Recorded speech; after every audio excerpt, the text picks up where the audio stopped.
Matthew 11:28-30, the centerpiece of the Jesus doctrine.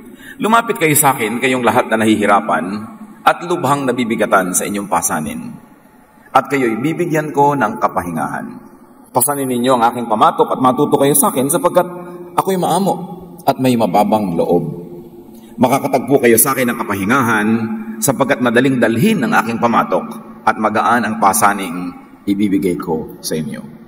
Hindi natin pagsasawaang ulit-ulitin, balik-balikan at ipangaral ang kaunting verses na ito na naglalaman ng puso ng ministry ni Jesus. Magbigay ng kapahingahan. Kapagod, mapagod. Talagang nakakapagod ang magpagod. Salamat Panginoon dahil kayo'y kapahingahan. Sa iba't ibang aspeto ng aming buhay, pahinga ang ibinibigay niyo sa mga tunay na nakikinig sa inyong tinig. Kapayapaan ng loob, katiwasayan ang ipinagkakaloob ninyo. Hindi kabagabagan, hindi hirap, hindi pagod. Nawa papaglinawin niyo aming isip at lalo pa naming maunawa. Palalim ng palalim, pataas ng pataas, at palawak ng palawak ang pag-unawa namin sa tunay na diwa ng inyong kapahingahan. Lead us, teach us, maging sa mga kwentong paulit-ulit namin binabalikan, bigyan niyo kami ng mga bagong pananaw, bagong kahulugan, para mabuo, maski man lang unti-unti at dahan-dahan, ang aming pagkaunawa sa inyo. Teach us, lead us. Father, we thank you in the name of your Son, Jesus. John 8:3-11, ang walang kamatayang kwento ng babaeng walang katapusan ang pagtuturong pwedeng ibigay sa atin. Dumating noon ang mga tagapagturo ng kautusan at mga pariseyo na may dalang isang babaeng nahuli sa pangangalon niya. Iniharap nila ito sa karamihan at sinabi kay Jesus, Guro, ang babaeng ito'y nahuli sa aktong pangangalon niya. Ayon sa kautusan ni Moses, dapat batuhin hanggang mamatay ang mga katulad niya. Ano naman ang masasabi ninyo? Itinanong nila ito upang subukin siya at nang may maiparatang sila laban sa kanya. Ngunit yumuko lamang si Jesus at sumulat sa lupa sa pamamagitan ng daliri. Patuloy sila sa pagtatanong kaya tumayo si Jesus at nagsalita. Ang sino man sa inyo na walang kasalanan ang siyang maunang bumato sa kanya. At muli siyang yumuko at sumulat sa lupa. Nang marinig nila yon, sila'y isa-isang umalis, simula sa pinakamatanda. Iniwan nila ang babaeng nakatayo sa harap ni Jesus. Tumayo si Jesus at tinanong ang babae, nasaan sila? Wala bang humatol sa'yo? Wala po, Ginoo, sagot ng babae. Sinabi ni Jesus, hindi rin kita hahatulan. Umuwi ka na at mula ngayon ay huwag ka nang gumawa ng kasalanan. Isang paulit-ulit na pag-aaral ang ginagawa natin sapagkat napakaraming katuruan na makakatas sa kwentong ito ni Jesus. John 8:3, isa-isahin natin. The Pharisees and the teachers of the law of Moses brought in a woman who had been caught in bed with a man who wasn't her husband. Isang malaking iskandalo, isang malaking gulo, ayon sa kanilang mga patakaran at tradisyon. Pero sino mga pagod dito? First of all, the Pharisees and the teachers of the law of Moses. Pagod din sila kasi kapagod magbantay ng kasalanan ng kapwa. Nasubukan niyo na bang magbantay ng kasalanan ng kapwa? Magbantay sa mga pagkukulang ng asawa, ng anak, ng kapitbahay, ng kaibigan, ng katrabaho? Nakakapagod yang gawang magpulis sa buhay ng may buhay. Kaya sabi ni Jesus sa Matthew 7:3, bakit pinapansin mo ang puwing sa mata ng kapatid mo, pero di mo pinapansin ang napakalaking kahoy sa sarili mong mata? So kitang-kita natin ay tinuturo ni Jesus, huwag mong pakialaman ng buhay ng may buhay. Huwag mong suriin ang buhay ng iba, buhay mo ang atupagin mo. May pagod pa dito. The woman had been caught in the act. Pagod din siya. Kasi kapagod maghanap at mag-maintain ng papa or ng mama. Kaya sa babae na nakatagpo ni Jesus sa may balon, nung gustong iayos ni Jesus ang buhay niya, sabi ni Jesus, John 4:16-18, sabi ni Jesus sa kanya, sige, tawagin mo ang mister mo at isama mo dito. I'm reading from the New Testament Pinoy version. Wala po akong asawa, sagot ng babae. Sabi ni Jesus sa kanya, tama ang sinabi mong wala kang asawa. Kasi 5 na ang naging asawa mo at hindi mo rin asawa ang kinakasama mo ngayon. So, totoo ang sinabi mo. So, pagod na rin ang babaeng ito. Matapos ang 5 lumipas sa kanyang buhay, may ika-6 pa na hindi rin naman niya legally asawa. So, pagod na pagod din ang mga ganitong uri ng tao. Kapagod magsikreto ng affair, kapagod magtago, at kapagod din maghanap buhay sa ganyang paraan. tulad ng babaeng nasa original kwento natin, na ang ating pinakamadaling maisip ay ibinebenta niya ang kanyang katawan. Siguro wala na siyang ibang maibenta at maipaghanap buhay. Kaya kawawa naman talaga ang tunay na kalagayan ng babaeng ito. Tapos inuusig pa siya ng lipunan at siya lang ang babatuhin, yung lalaki, hindi. John 8:3-5, sa pagpapatuloy ng kwento ng babaeng dinala kay Jesus, they made her stand in the middle of the crowd. Then they said, "Teacher, this woman was caught sleeping with a man who isn't her husband. The law of Moses teaches that a woman like this should be stoned to death. What do you say?"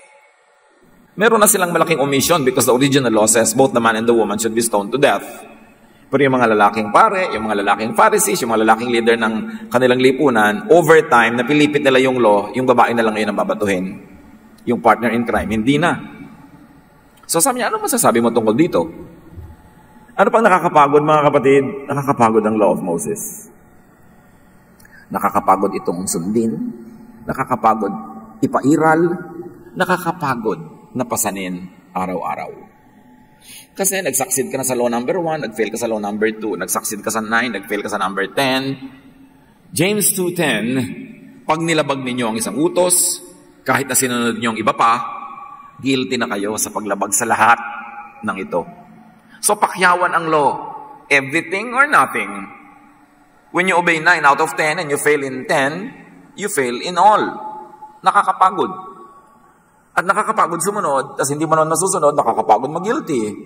Kapagod mag-fail. At kapagod magpaka-perfect. Kaya nakakapagod sobra ang buhay. Kaya ang gusto ni Jesus, lumapit kayo sa akin, bibigyan ko kayo ng kapahingahan kasi alam ko, pagod na pagod kayo. John 8:6-7, balik sa kwento. They asked Jesus this question because they wanted to test Him and bring some charge against Him. Anong charge? Pag pinairal ni Jesus ang kanyang love, sasabihin niya, huwag batuhin, ibe-break niya ang law of Moses, pwede siyang idemanda. Pero pag sinabi niyang batuhin, pinairal niya ang law of Moses, hindi siya madedemanda sa hukuman, pero nilabal niya ang sarili niyang batas of love. Kaya wala kang susulingan, parang lose-lose. Kahit saan talo ka. But Jesus simply bent over and started writing on the ground with his finger. They kept on asking Jesus about the woman. About the woman. May mga nagsasabi at nag-iisip na isinusulat ni Jesus doon sa alikabok, kasalanan ng mga taong nandun. About them, not about the woman only. So tanong pa rin sila ng tanong kay Jesus at sinisilip-silip nila siguro yung isinusulat doon sa lupa. So kapagod magtanong, lalo't nagtatanong ka lang para manghuli, para maghanap ng butas, para kasuhan mo isang kapwa. Nakakapagod matanong. Yung lagi kang tinatanong, lagi kang sinusuri, lagi kang tinetest, at kapagod lalong mausig. So lahat doon pagod. Si Jesus lang siguro ang hindi pagod dahil alam niyang iprotect ang sarili niya mula sa panlilinlang na ito ng sanlibutan. Pero just the same, nakakapagod yung ginagawa niya na pinagtsatsaga niya itong mga taong to na kung ano-ano lagi ang issue sa buhay. Matthew 12:7, sinabi ng Scripture, imbes na maghandog kayo sa akin, mas gusto kong maging maawain kayo sa iba. So nililinaw dito ni Jesus kung ano talaga ang gusto ng Diyos. Imbes puro handog, puro ritual, puro seremonya, so niya, mas gusto ko na makita sa inyo, yung maging maawain kayo sa kapwa. Yun ang gusto kong offering. Hindi mga baka, hindi mga dugo ng kambing, hindi mga dugo ng ibon. Ang gusto ko, ang makita kong ibinibigay nyo sa akin na handog, yung maawain kayo sa kapwa. I desire mercy, not sacrifice. Baliwala ang pagrangiging relihiyoso, baliwala ang lahat ng handog, baliwala ang lahat ng gawain, kung di ka maawain sa kapwa. Nababaligtad pa nga kumisan, karelihiyon mo, lalo ka nagiging malupit sa kapwa dahil lalo mong iginigit yung law of Moses sa buhay ng mga tao hanggang gusto mong batuhin hanggang mamatay ang kapwa mong sa tingin mo'y nagkakasala. Imbes magpabait, nagpapalupit yung law. John 8:7-9, finally he stood up and said, if any one of you have never sinned, and of course wala nang qualified kasi if anyone never sinned, then go ahead and throw the first stone at her. Once again he bent over and began writing on the ground. The people left one by one, beginning with the oldest. So, hindi sinabi ni Jesus na huwag niyong batuhin. So, hindi nagtagumpay yung mga tao na hanapan siya ng butas para may demanda. Hindi rin naman niya sinabing, batuhin niyo.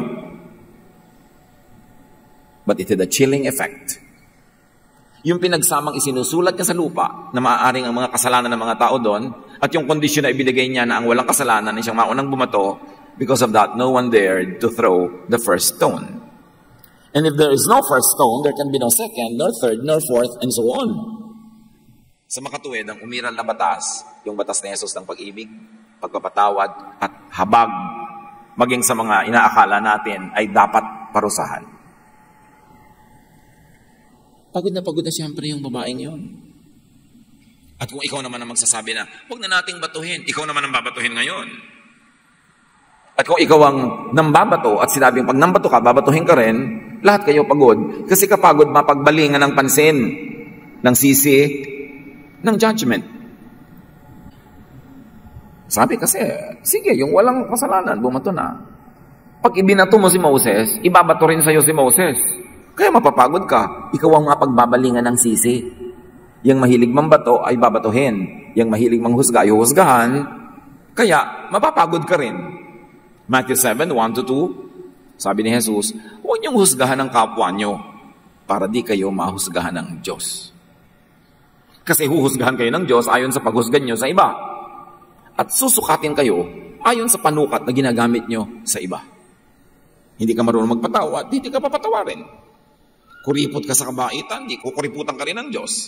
Pero nag-uumapaw ka sa pagpapatawad, sa habag, hindi ganun din ang igaganti sa iyo ng langit. John 8, 9-11. Finally, Jesus and the woman were there alone. And that is what we need. Aloneness with Jesus. We don't have to face God together with the whole community. You face God alone. And you bring your case not to a court of many people, not to a jury, but to the only one judge, who is Jesus. Ang relasyon natin ay talagang one-on-one. At pag one-on-one lang, walang mga miron, walang nagbubuyo, walang gustong mambato, walang nanggugulo, walang nagsasakdal, napakaganda ng resulta ng one-on-one relationship with Jesus. So finally, Jesus and the woman were there alone. Jesus stood up and asked her, "Where is everyone? Isn't there anyone left to accuse you?" "No, sir," the woman answered. Then Jesus told her, "I am not going to accuse you either. You may go now, but don't sin anymore." So the lesson is to not accuse. Dapat dalhin ang natatawag na makasalanan, dalhin ang kasalanan mismo kay Jesus. Kasi si Jesus ang Supreme Court. At sa Supreme Court na yon, sa mga nananalig, sa kinakahabagan ng Diyos, makasalanan man o hindi, siyempre lahat naman makasalanan, in the court of Jesus, there is no accusation, no judgment, and there is freedom from judgment. Because Jesus sets you free even from the law of Moses. Kailan kaya natin ito ma-appreciate ng buo o ng mas malaki? But Jesus, and in the court of Jesus, you are free from judgment. So rest in Jesus. Bring your case to Jesus. At ito ang madalas kong ulitin sa lahat ng mga taong humihingi ng payo, nagpapapray, etc. Yung hinuhusgahan sila ng iba, hinuhusgahan na rin nila ang kanilang sarili, bigat na sila sa dala nilang guilt, burden. Lagi kong sinasabi, bring your case to Jesus, the Supreme Court. People already judged you, elevate your case to the Supreme Court. At doon, wala nang iba pang susunod na magbibigay ng husga. At kung ikay nananalig kay Jesus, banal ka man o hindi, pero wala naman talagang banal. Makasalanan ka man o hindi, pero wala namang taong hindi makasalanan. When you bring your case to Jesus, the love of God that flows through Jesus gives you freedom from guilt, freedom from condemnation, and freedom from stones that the law of Moses would like to hurl at you. Rest in Jesus.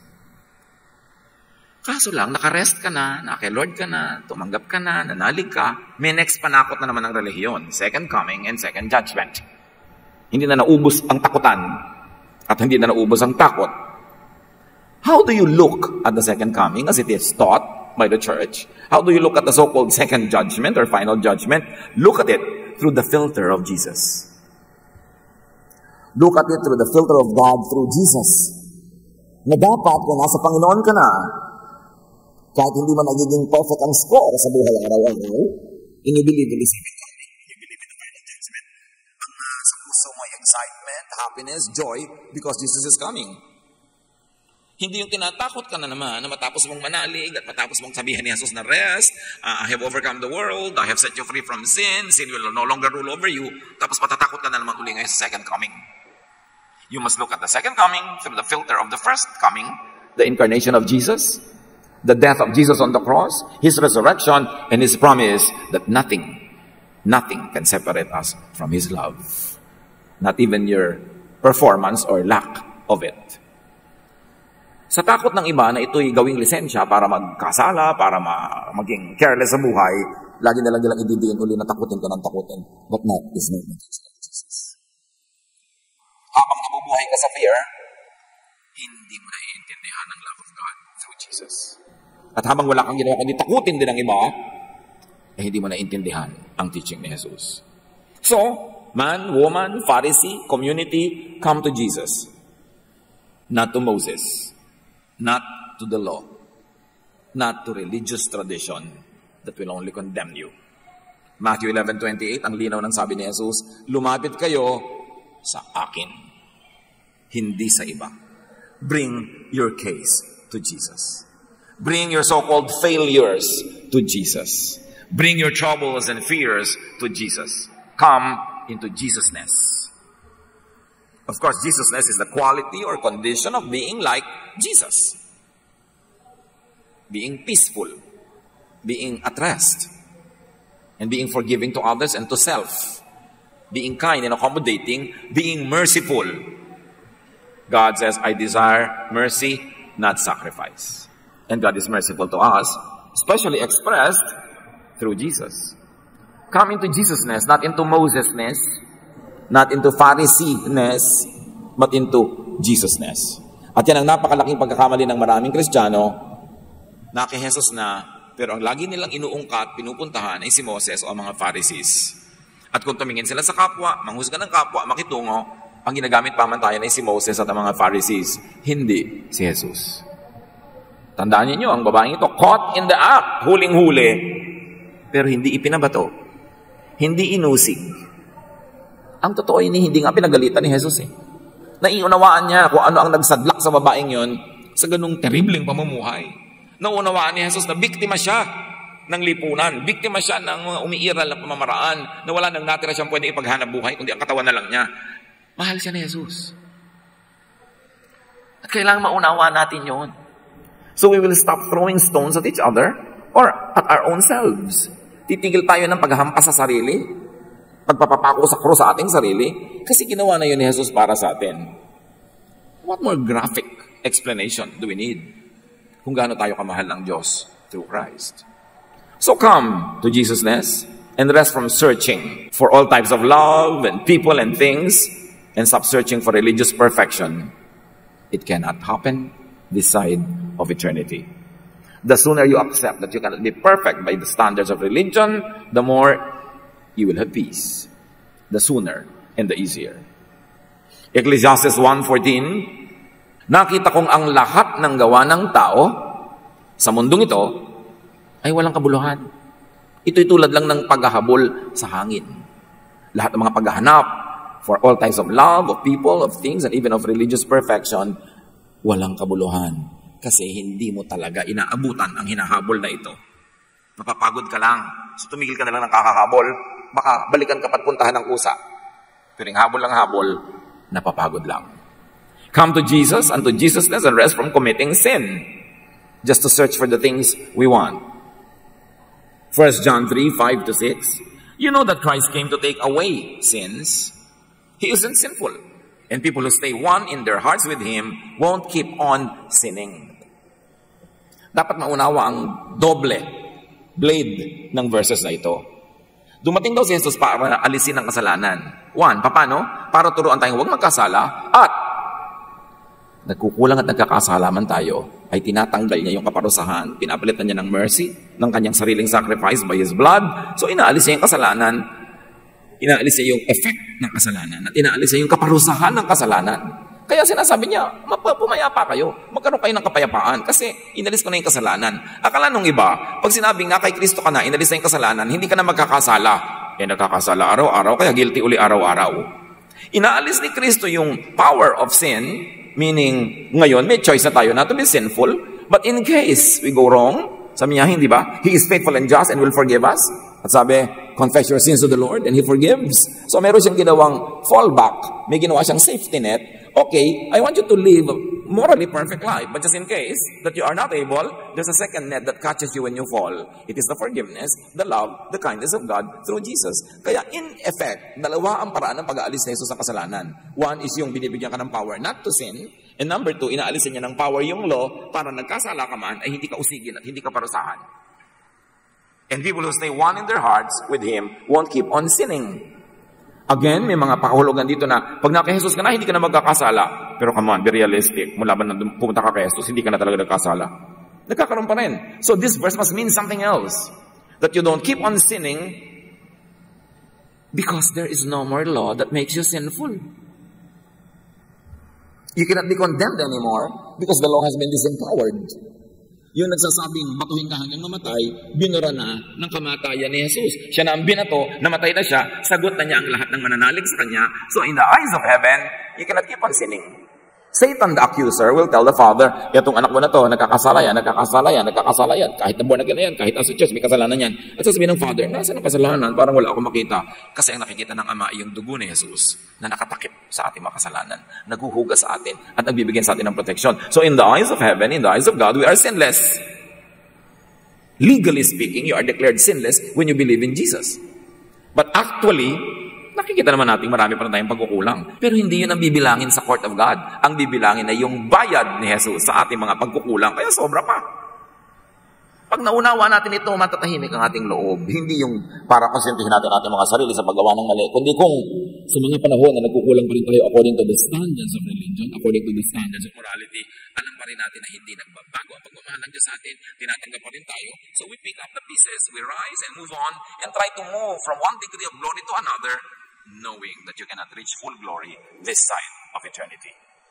Pag natanggap natin yung ganon, God remembers that we are dust. Doon pa lang tayo matatahimik. So help people stop committing sin by not putting obstacles in their path. Set people free from being condemned. Because even Jesus does not condemn. What is your right to condemn your kapwa-tao? And give people the status of sinlessness. By forgiveness, by grace, by cleansing, by the unconditional love exemplified by the Father in the story of the so-called prodigal son. Obvious na obvious ang pagkakamali ng prodigal son, pero pagbalik niya, ni-restore agad ng Father ang kanyang situation, ang kanyang position in the family, at hindi inungkat ang pagkakamali niya, hindi siya sinisi, niyakap siya, at ipinagparty. Yun ang ating Ama na ipinapakilala ni Jesus, pero hindi yun ang Ama na ipinapakilala ng most religions. Most religions, especially those that are based on the laws of Moses, ang ipinapakilalang Ama ay mapagparusa, ang hilig mamalo, laging nagagalit, laging nagpapahirap sa kanyang mga anak. Kaya itinuwid ng Ama yung wrong image na yon by sending His Son, Jesus, who is the perfect image of God's kindness. Come to Jesus and rest from hiding. Ito napakahalaga. Rest from hiding. Bakit sa church, sabi nila pinakamaraming hypocrite of all societies, of all groups, of all places? Kasi sa church, you are penalized, you are punished for any wrongdoing against the law of Moses, for any wrongdoing against regulations, against tradition. So, alam mo namang hindi mo lagi nasusunod yun, nagtatago ka na lang. You pretend. At yan ang ayaw na ayaw ni Jesus, hypocrisy. Itinatago ang sugat, hindi tuloy gumagaling. Ang gusto ni Jesus, that we live in the light. 1 John 1:7. But if we live in the light, as God does, we share in life with each other. And the blood of His Son, Jesus, washes all our sins away. Pero kung namumuhay tayo sa liwanag, gaya niya na nasa liwanag, meron tayong magandang samahan sa isa't isa. At ang dugo ng anak niya na si Jesus ang naglilinis sa lahat ng kasalanan natin. What does it mean to live in the light? Kung hindi mo ina-appreciate ang perfect forgiveness and love and kindness of God through Jesus, and you are in the church, you are among fellow believers, tapos may mali ka, may pagkakamali ka, may kulang ka, may kasalanan ka, you live that part of life in the dark. Nagtatago ka sa dilim. You live a double life. Kasi itinatago mo sa kapatiran ang iyong mga kadiliman, kaya nagpupunta ka sa dilim. Pero ang ibig sabihin ng pag-ibig ni Jesus ay ito, live in the light. Kung tama ang ginagawa mo, live in the light. Hayaan mong visible. Kung sa palagay mo mali pa rin ang ginagawa mo, live in the light. Don't hide it. At ang paiiralin nyo sa isa't isa, sa kapatiran, sa samahan, pag mayroong nakikita mo, uy, may darkness, or may kulang, o may kasalanan, let the blood of Jesus wash that away. Let the sin be covered by the love of God. And therefore, the person does not have to hide in the darkness. The person does not have to suffer alone. The person does not have to handle these difficulties and hardships alone. Sabi, magiging maganda ang samahan nyo kung magiging totoo kayo sa isa't isa. Pero paano ka magiging totoo kung ginajudge ka? Kung ginajudge ka, ipupulpito ka, huhusgahan ka, paparusahan ka, itatago mo na lang natural para madali. Pero hindi yun ang living in the light. So yung katuruan na living in the light, may kakambal na dapat nauunawa ng lahat. That you allow people to come out in the light no matter what the situation is. That you accept and love people no matter their failures. In spite of their imperfections. And you don't judge, but when you see a person who is spiritually sick, who is suffering from the consequences of wrongdoing, you do not judge, you love, and you help restore the person. At ang pinapairal ay ang pag-ibig, ang walang patakarang pagtanggap ni Jesus, at ang patuloy na pagtutulungan so that we move from glory to glory, that we are able to get restored by the love of the fellowship and by the love of God, yun ang tunay na kapatiran kay Jesus. Pero kung meron kang pagkukulang, pagkakamali, kailangan mo itago sa church, church ng Pharisees, hindi yun kapatiran ng mga nananalig kay Jesus. Kapag ka naging honest ka at sinabi mo ang katotohanan o hindi mo sinasabi, biglang nilang nalaman at dinyadge at binato, hindi yun fellowship of Jesus believers. Hindi umiiral doon ang Jesusness. Ang umiiral doon ay Mosesness, Phariseeness, churchiness. Dapat napapahinga ka pag nasa church. Hindi yung dahil nasa church ka, nadagdagan ng pressure sa buhay mo dahil ang dami-daming critic, ang daming church bullies, ang daming hukom. That is not what the church is about. The light of Jesus drives out darkness, cleanses us. And you must understand light as cleaner, as disinfectant, as sterilizer. Science knows that light cleanses. Ang mga sinaunang ang Pilipino, may mga banggerahan sa bahay, nakaharap sa silangan, doon nakabilad yung mga plato, yung mga baso, kasi naniniwala ang mga ninuno na nakakapagpalinis ang init ng araw. And truly, it is correct. Kaya Jesus is light. Expose everything in the light so it can be cleansed and it can be corrected and healed. But if the church, if the fellowship is judgmental, hypocritical, and strict and unkind, people will hide in the dark. Kaya ang pagtatago ng mga kapatid natin sa dilim is a statement about our own Jesusness. Kung hindi sila na-encourage lumabas, maging totoo, tinatakpan nila, tinatago ang kanilang mga paghihirap, mga pagdurusa at mga pagkukulang, ibig sabihin, the fellowship is Pharisaistic. The fellowship is maka-Moses, imbes maka-Jesus. Live in a righteous way that you could be in the open. Yan siyempre ang ideal. Gawin mo tama, iwasan mo mali, para pwede ka talaga nakahantad. Pero sa mga panahon ng pagkukulang, pagkakamali at pagkakadapa, do not hide in the dark. You will not heal there. Come out in the light. Therefore, the people have to be open and accepting to people who come out in the light. And let the blood of Jesus, the light, not darkness, cover you and your brothers and sisters. The story of this woman teaches us that we should enjoy God's unconditional, accepting, and restoring love. That's what the woman caught in the act of adultery realized. Na sa iyong mga pinakamadilim na araw, sa iyong mga pinakamadilim na gabi, sa mga pinakabigo mong oras, sa mga pinaka-nakakaya at ka-embarrass sa harap ng tao, kay Jesus ka humarap at di ka niya husgahan. Sasabihin ka niya, huwag ka naman kaisala. Pero alam mo kung nagkasala ka pa rin, mahal ka pa rin niya. Pero mga magulang, mga taong magulang, di ba kayo nagkamali na yung anak? Lagi nakakakuha ng justification. Ganon din ang Diyos, because God justifies us. Not only forgives, but justifies. So hell and allow your kapwa-tao to live in the light. Huwag ka masyadong mausisa. Huwag ka masyadong matanong. Hayaan mong i-volunteer na sabihin sa'yo. Huwag mong itanong kay A ang buhay ni B. Pag hindi sinasabi ni B, manahimik ka. At pag nagsasabi, don't show shock or terror or horror. Huwag go A. Kapintasan natin pag hindi nakakapagtapat sa atin ang ating kapwa ng mga tunay nilang nararanasan. Do not judge or reject or label people. Do not push people underground. Huwag nating itulak at idiin ang mga tao na kumubli sa dilim dahil pinapaso natin sila ng ating liwanag. Dapat maging mabuti, mabait, mapagtanggap tayo so people can come out and be healed.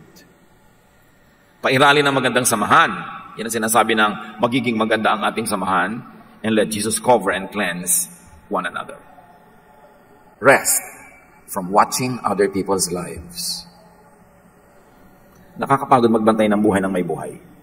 1 Thessalonians 4:11, gawin ninyo ang best para maging tahimik ang buhay nyo. Huwag niyong pakialaman ang buhay ng iba. Magpahinga tayo at pagpahingahin natin ang kapwa. Rest from judging others. Romans 2:1, kapatid, kung gina-judge mo yung iba, tapos ginagawa mo rin ang mga bagay na ginagawa nila, gina-judge mo ang sarili mo. Guilty ka at wala kang excuse kahit sino ka pa.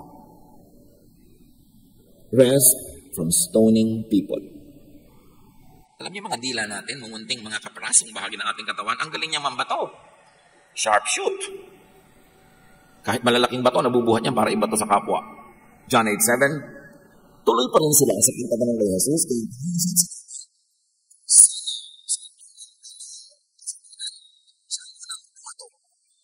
Sa babae ito. So look at yourself first. Kung ayaw mong mabato ni Moses, huwag mong ipangbato si Moses. Tigilan mo ang kagagamit ng verses para mambato sa kapwa. Hanapin mo mga verses yung nagpapabait, nagpapabuti sa'yo. Mga verses na kumakanlong sa exposure ng iba. Gumagaling sa sugat, gumagamot, hindi nagpapadugo at nagpapakirot palalo. Rest from Moses and Mosesness.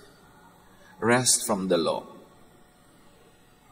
John 5:45, sabi ni Jesus, huwag niyong isiping ididiin ko kayo sa harap ng Ama.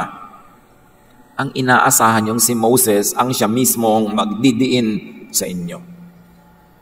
Sabi ni Jesus, kung ako lang, hindi ko kayo didiin, hindi ko kayo i-judge, hindi ko kayo usigin. Pero si Moses, na lagi niyong kinukote, siyang magdidiin sa inyo. Romans 3:20-21, walang taong mapapawalang sala sa paningin ng Diyos sa pamamagitan ng pagsunod sa kautusan. Sapagkat ang ginagawa ng kautusan ay ang ipaalam sa tao na siya'y nagkasala. Sabi kung saan kayo laging sasandal, kawawa kayo. Kasi laging pagkakasala, pagkukulang nyo ang ididiin ng mga kautusan. Pero si Jesus ay nagpapawalang sala. Mahirap ba namang piliin Jesusness or Mosesness? Huwag paghaluin, hindi sila magkahalo. Dumating si Jesus para pawalang bisa ang law at ang pairalin ang the only one law, the law of love. People are not guilty in Jesus. So go into Jesus, go into Jesusness. Ba't natin dinidiin ito? Kasi maraming tao, Christian daw sila, maraming churches, Christian daw, pero si Moses ang boss, hindi si Jesus. Dapat linawin natin yan. 1 John 2:5-6, we truly love God only when we obey Him as we should. And then we know that we belong to Him. If we say we are His, we must follow the example of Christ. So lahat ng tao nagsasabi sila ay maka-Diyos, ang halimbawa ni Jesus, ang pamantayan, ang example, ang model, ang method. Obey Jesus in loving others and even in loving yourself. And find rest. Ang hirap-hirap nung nabubuhay sa guilt, kaya maraming depressed. Nag-religion ka, guilt lang ang inaabot mo, na-depress ka pa, lugi. Find rest. Father, we thank you that there's rest in Jesus. Nawa sa kauulit-ulit ng kwento, ng katuruan, tumalab sa aming puso. Lumalim ang pagkaunawa namin hanggang ito ma-operationalize in our daily lives. Na talagang ang buhay ng mga anak mong nananalig sa iyo at sa iyong anak na si Jesus ay mapuno ng kapahingahan, katahimikan, kapayapaan at pag-ibig. Pagbulay-bulayan natin ang mga ito at hanapan ng application sa ating daily lives. Be with the Lord. Think about this. Hear the voice of the Spirit.